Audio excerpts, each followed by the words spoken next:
नमस्कार। GK quiz tracker में आपका स्वागत है। संपूर्ण भूगोल पर 1000 प्रश्नों की इस सीरीज में आज हम 51 से 60 तक के प्रश्नों को सॉल्व करेंगे। तो चलिए शुरू करते हैं। आज का पहला प्रश्न है कि कितने भारतीय प्रदेशों से होकर कर्क रेखा गुजरती है। अगर हम कर्क रेखा की बात करें तो आप सभी जानते होंगे, जो पृथ्वी को हमने मुख्य रूप से 3 रेखाओं में डिवाइड किया है। कर्क रेखा, मकर रेखा, विषुवत रेखा। ऐसी अनगिनत रेखाएं खींची जा सकती हैं, लेकिन ये हमारे लिए इंपॉर्टेंट है, इसलिए हम इन्हें याद रखेंगे। तो आप ये याद रखेंगे, एक तो ये काल्पनिक रेखा है। क्या है?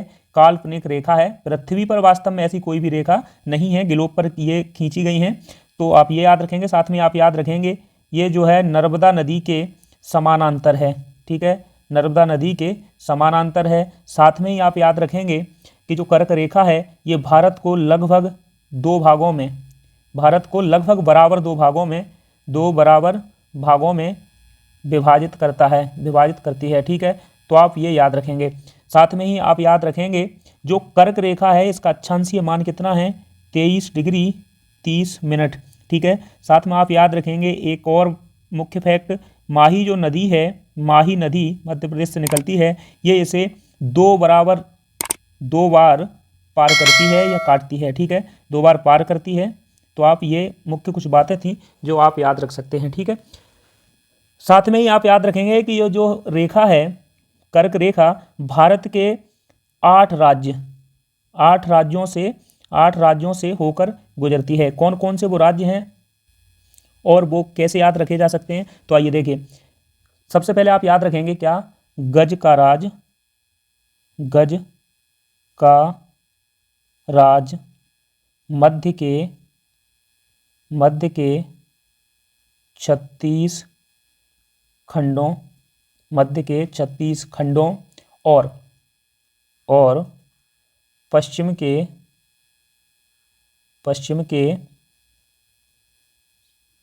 Tripura, Mizoram,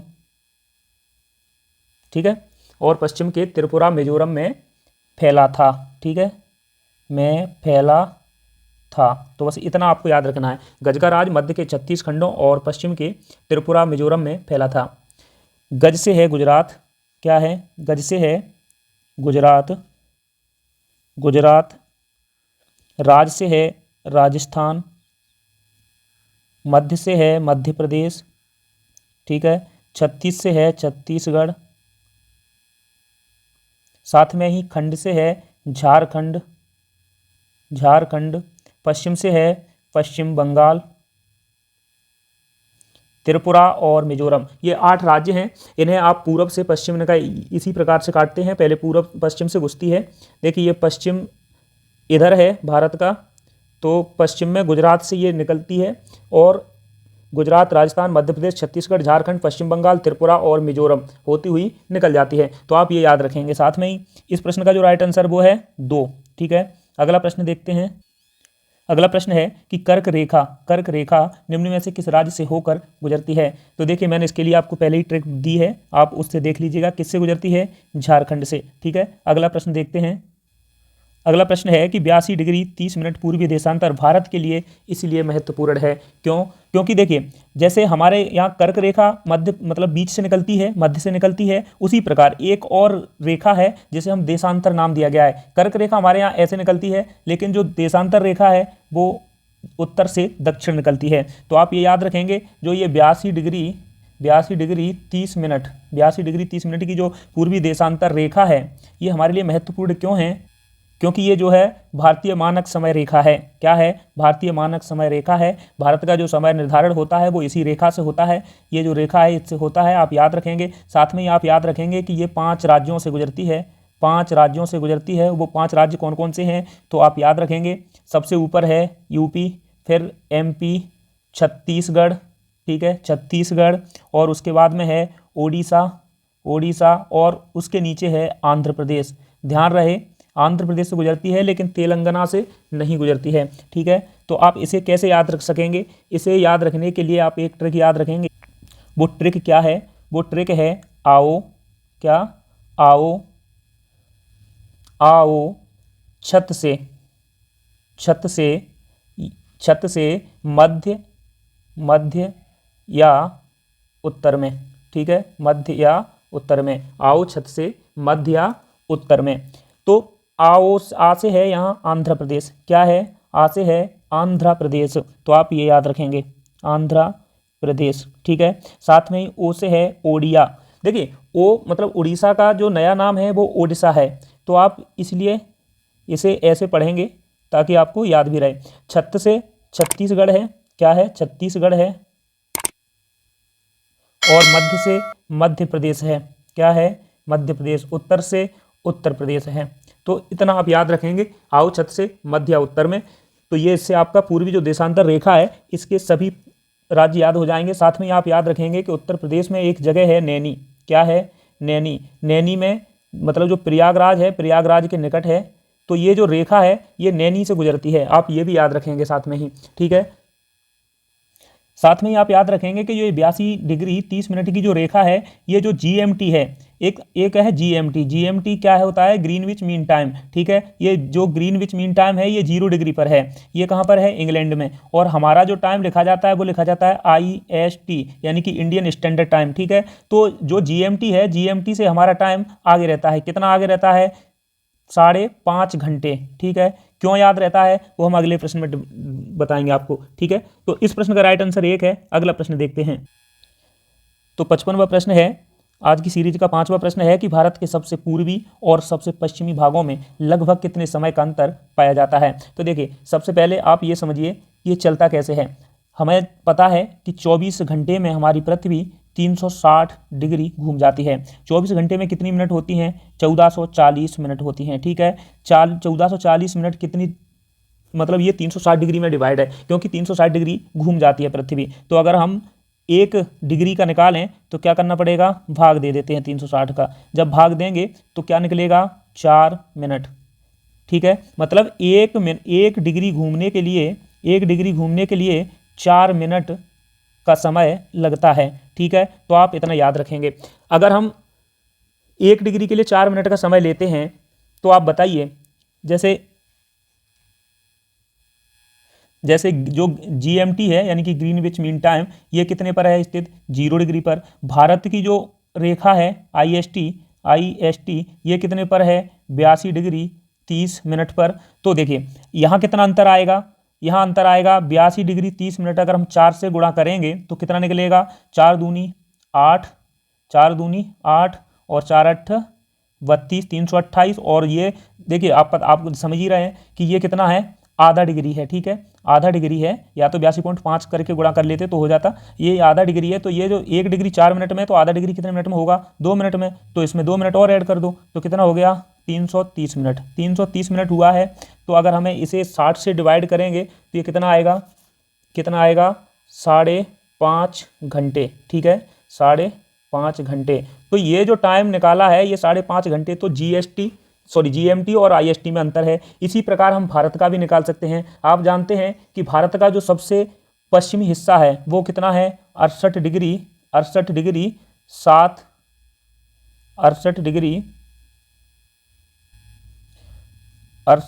degree 7 minute. ये कहाँ पर है, गुजरात का जो गुहार मोती मैंने कल बताया था, ठीक है वो। और दूसरा है 97 डिग्री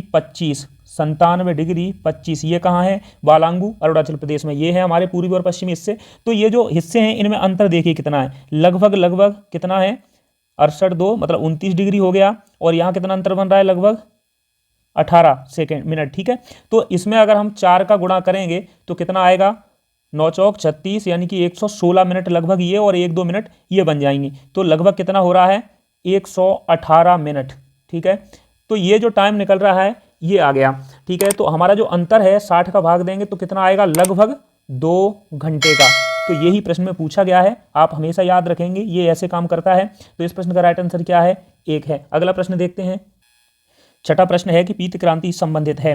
पीत क्रांति का संबंध किससे है, खाद्यान्न उत्पादन के लिए हम जानते हैं हरित क्रांति यूज होती है। हरित क्रांति जो थी वो खाद्यान्न उत्पादन के लिए थी। दुग्ध उत्पादन की बात करें तो इसमें श्वेत क्रांति शुरू की गई थी। मत्स्य उत्पादन के लिए अगर हम बात करें तो नीली क्रांति, ठीक है। कौन सी क्रांति थी, नीली क्रांति थी। तिलहन उत्पादन की अगर हम बात करें तो ये जो इससे संबंधित है वो है पीत क्रांति। ठीक है, साथ में ही आप याद रखेंगे कुछ और महत्वपूर्ण क्रांतियाँ जो हमारे देश में स्टार्ट की गई थी, जैसे काली या कृष्ण क्रांति। ठीक है, काली या कृष्ण क्रांति ये किससे संबंधित थी? ये थी पेट्रोलियम उत्पादन से।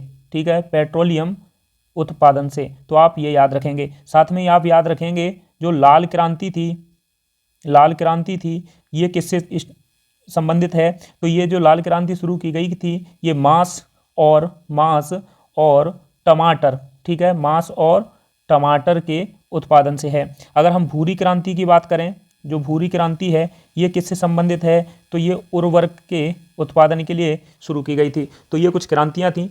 जो हमारे प्रश्न का राइट आंसर था वो था 4, यानी कि तिलहन उत्पादन के लिए। ये काफ़ी एग्जाम में पूछी गई हैं, तो आप इन्हें याद रखेंगे। 7वां प्रश्न है कि निम्नलिखित में से कौन सा या कौन सी एक तिलहनी फसल है? तो अगर हम तिलहनी फसल की बात करें तो इसमें से कौन सी तिलहनी फसल है? आइए देखिए, भारत में जो तिलहनी फसलें हैं वो कौन कौन सी हैं। तो ये एक तो होती है सरसों। कौन सी? सरसों तिलहनी फसल होती है। फिर तिल है, तिल या तिली कई जगह बोली जाती है। वहीं अलसी है, सोयाबीन है, ठीक है, सोयाबीन है, सूर्यमुखी है, ठीक है, अरंडी, बिनौला, ये सभी जो हैं क्या है? ये तिलहनी फसलें हैं। तो इसमें से कौन सी है? सूर्यमुखी है। चलिए अगला प्रश्न देखते हैं। अगला प्रश्न है चुनार क्यों प्रसिद्ध है? तो चुनार की अगर हम बात करें तो ये जो है सीमेंट उद्योग के लिए प्रसिद्ध है। सीमेंट उद्योग के लिए प्रसिद्ध है। सीमेंट उद्योग के लिए कुछ और इम्पोर्टेंट जगह हैं या स्थान हैं। कैमूर मध्य प्रदेश, ठीक है, ये कहाँ है? कैमूर मध्य प्रदेश में। ये किसके लिए प्रसिद्ध है? सीमेंट उद्योग के लिए। पोरबंदर गुजरात में, ठीक है, पोरबंदर गुजरात में ये भी सीमेंट उद्योग के लिए प्रसिद्ध है। चुनार की बात करें तो ये है कहाँ पर है? ये है मिर्ज़ापुर जिला, यूपी का मिर्ज़ापुर जिला, ये सीमेंट उद्योग के लिए प्रसिद्ध है। बिहार की बात करें तो यहाँ एक नगर है डालमिया नगर, ये भी सीमेंट उद्योग के लिए प्रसिद्ध है। तो आप ये भी याद रखेंगे, ठीक है। अगला प्रश्न देखते हैं। अगला प्रश्न है कि लिली का देश किसे कहा जाता है? तो लिली का देश किसे कहा जाता है आप सभी जानते होंगे, अगर मेरा पिछला वीडियो देखा होगा तो कनाडा को कहा जाता है, ठीक है। वहीं अगर हम बेल्जियम की बात करें तो इसे क्या कहा जाता है? इसे कहा जाता है कॉकपिट ऑफ यूरोप, ठीक है, कॉकपिट ऑफ यूरोप। और क्या कहा जाता है इसे? इसे कहा जाता है वर्ड भूमि। क्या कहा जाता है? बर्ड भूमि। तो आप ये याद रखेंगे। स्कॉटलैंड की बात करें तो इसे क्या कहा जाता है? लैंड ऑफ केक्स, ठीक है। नीदरलैंड की बात करें तो इसे क्या कहा जाता है? इसे कहा जाता है पवन चक्कियों का देश, ठीक है। तो ये कुछ फैक्ट थे जिन्हें आप याद रखेंगे। अगला प्रश्न देखते हैं। आज का अंतिम प्रश्न है डकार किस देश की राजधानी है? तो हम रवांडा की बात करें तो हमने पिछली वीडियो में भी देखा था, इसकी राजधानी का नाम है किगाली।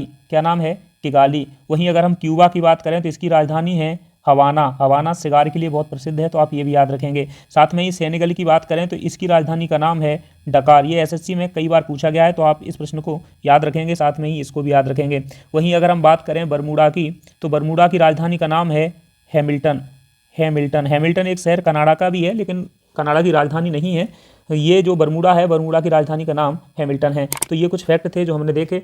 साथ में ही आपको अगर वीडियो अच्छा लगे तो आप इसे लाइक करें, कमेंट करें, और अगर चैनल ठीक लगे तो आप सब्सक्राइब भी कर सकते हैं।